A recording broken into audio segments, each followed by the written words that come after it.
It's really sad to learn that our vice president have resigned. Now we will understand why he have resigned, what were the circumstances, what going to happen in future, right, and how this particular process have went on. So let's understand it by listening the AI podcast that I have created over here. On July 20. Oh, hey, I think our listeners got something to say. Hey guys, hi. My name is Satyendra and I'm here to listen your podcast.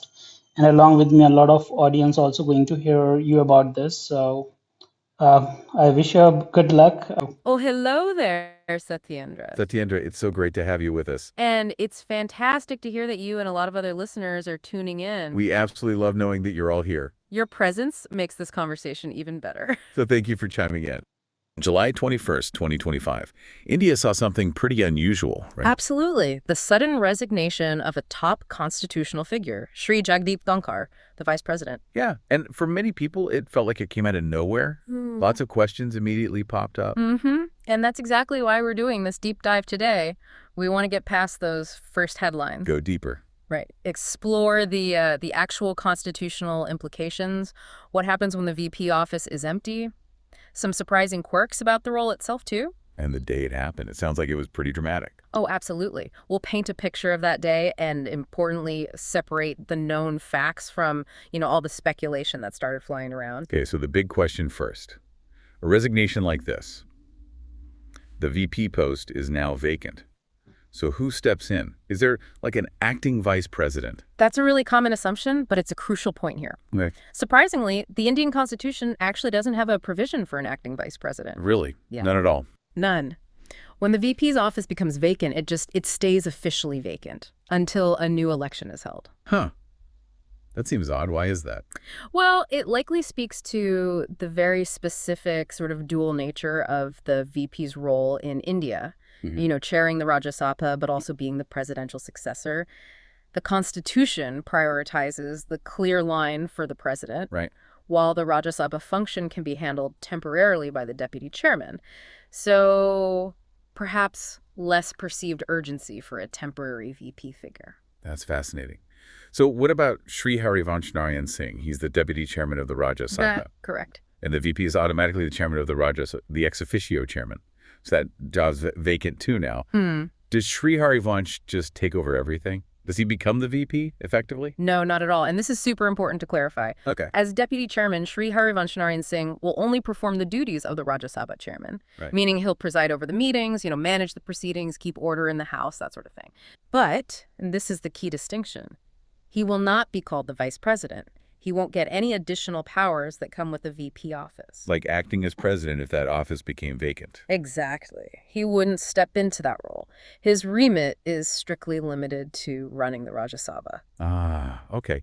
The analogy we found about the school principal and vice principal, that actually helps a lot. Can you maybe walk us through that? Yeah, absolutely. It's quite neat. Think of it like this. A school principal resigns. Right. The vice principal, well, they step up to look after the school's day-to-day work, make sure classes run, things are smooth. Okay, keeps the lights on. Exactly. But they don't become the principal. The principal's title, the office, that chair remains empty until a new principal is properly appointed. Got it. So the VP post is distinct, and it's officially empty. Precisely. Until a new one is elected. Which means the Election Commission now has to get that process moving pretty quickly, right? Exactly. They're constitutionally required to hold elections to fill that vacancy as soon as possible. Okay, so the constitutional side of filling the gap is clear. But let's go back to the trigger of the resignation itself.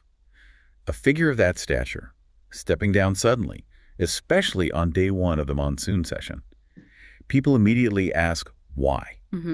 What was the official reason Shri Dhankhar gave? Officially, it's very clear. The resignation letter explicitly mentioned health reasons. Just health? Yes. Specifically, prioritizing healthcare and following medical advice. That's the direct quote. So from an official standpoint, that's the stated reason, period. But you know how it is. High-profile exit, sudden timing. The rumor mill starts churning. Always. There was talk, even some reports, about maybe mental illness or, other political factors being involved. How do we handle that based on credible sources? Look, it's natural for speculation to bubble up when something like this happens unexpectedly. It's a huge position. Sure. But we have to be really firm here. Any talk of mental illness or other hidden political motives is, at this point, purely speculation. No proof. No official basis, no proof from any credible source whatsoever. Someone's health, physical or mental, is a deeply private matter. Right. And unless they choose to share more details, everything else is just, well, it's rumor. The official reason given was health. That's the fact we have. Understood. Privacy respected. Now let's set the scene for that day, July 21st, 2025. You mentioned it was the first day of the monsoon session, and apparently the atmosphere in the Rajya Sabha was already pretty heated. What was going on? Sounds dramatic. Oh, it really was. Far from a calm start to the session. There were several pretty big and At the right dramatic point. things happening almost at the same time. Like what? Well, first, and this is major, Shri Dhankhar had just informed the House about a proposal signed by 68 opposition MPs Right. to remove Justice Yashwant Varma of the Allahabad High Court. Wow. Removing a judge. That's huge. It is. And he also mentioned that over 100 MPs in the Lok Sabha, the lower house, had submitted a similar proposal. So a major confrontation over the judiciary was clearly brewing. Okay, that alone would make for a tense day. What else? I heard something. Odd. Ah, yes, the bizarre bit. A bundle of 500 rupee notes was found under seat number 222, Just lying there. apparently, and nobody claimed it. Shri Dhankhar himself had called it a very serious matter right there in the House. Slight chuckle. Okay, that is bizarre. Random cash in Parliament. You couldn't make it up. Right. And on top of that, you had the usual, well, maybe not usual, but significant uproar from opposition parties. About what? Issues like something called Operation Sindoor and also the Pahalgam terrorist attack. Yeah. They were demanding immediate discussions, creating quite a din. So a judicial removal motion, mystery money, and loud protests. Anything else adding to the pressure cooker? Yes, the Business Advisory Committee, the BAC, was meeting at the same time. They decide the House agenda. Right. And reports suggested there was tension even in that meeting because some ministers hadn't shown up. So yeah, you put it all together, the judge issue, the cash, the protests, the BAC friction. The resignation landed right in the middle of a very politically charged, very eventful day. It definitely added fuel to the fire, politically speaking. That really paints a picture. A high-stakes environment to suddenly exit. But, for listeners to really get the weight of that departure, maybe we should step back a bit. Let's demystify the vice president's role itself. What's its actual standing in the Constitution? What's its main job? Good idea. So the vice president, or Upashtrapati, is the second highest constitutional post in India. Only the president is higher. Second highest. Okay. And their primary role? Their main automatic function is being the ex officio chairman of the Rajya Sabha. Ex officio meaning? Meaning just by holding the office of vice president, you automatically also become the head of the Rajya Sabha, the upper house. It comes with the job title. Got it. So their duties kind of split into two big areas then. One is running the Rajya Sabha, the other is backup president. That's a good way to put it, yeah. Two main responsibilities. First, as Rajya Sabha chairman, day-to-day stuff like handling the meetings, keeping discipline, overseeing debates, voting on legislation, standard speaker-type duties. Yeah. And second, their other absolutely crucial role, acting president. When would that happen?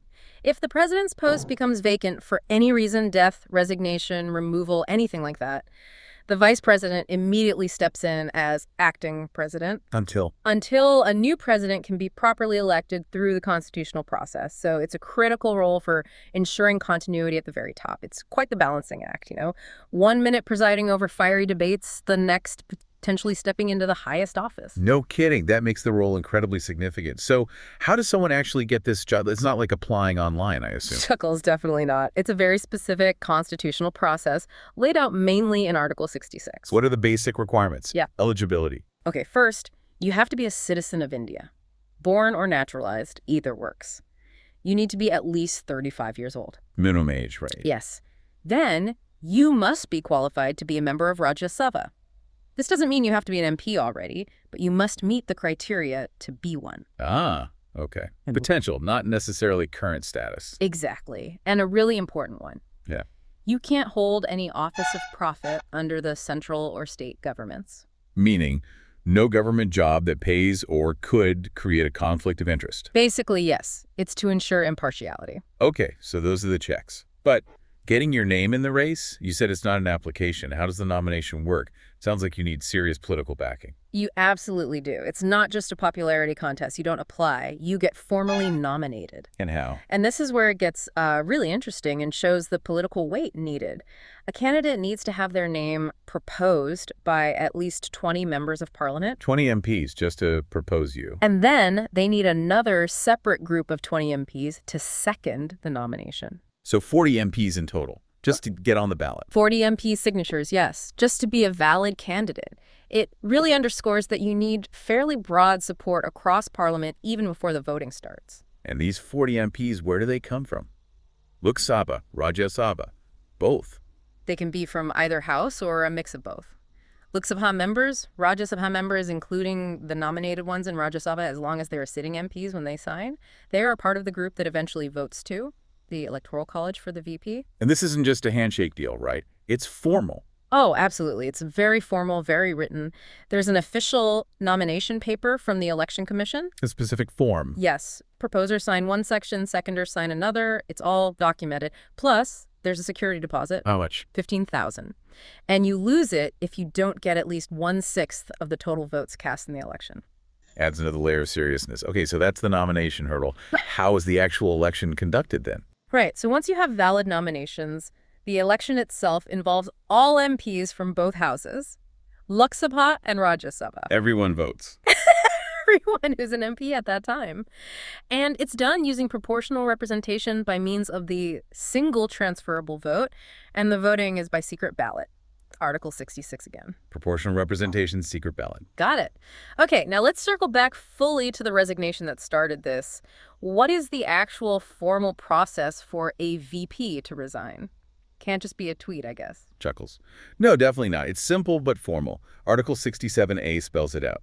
The vice president needs to submit their resignation letter, signed by them, directly to the president. Addressed to the president. Yes, a direct, formal communication between the number 2 and number 1 constitutional posts. And once the president gets that signed letter, what happens? Is it effective immediately? Immediately. The moment the president receives it, the post of vice president becomes vacant. Instantly. Instantly. And then, as we discussed earlier, the consequences kick in. Yeah. The deputy chairman of the Rajya Sabha takes over chairing the House duties. Right, Sri Harivansh Narayan Singh currently. Correct. And the Election Commission gets the mandate to conduct new elections ASAP. And just to hammer it home one last time. Yes. There is absolutely no provision for an acting vice president during this vacancy period. Absolutely none. That's a crucial takeaway. The Indian Constitution doesn't have that concept. The position just remains empty until the election fills it. Wow. This has been incredibly clarifying. So just to quickly recap for everyone listening, the big surprise is no acting VP. The office just stays vacant. Mm-hmm. We've got the official reason for Sri Lankar's resignation, which we take at face value, separating it from any speculation. Crucial distinction. We got a real sense of the drama in the Rajya Sabha that day. Judge removal motions, mystery cash, protests.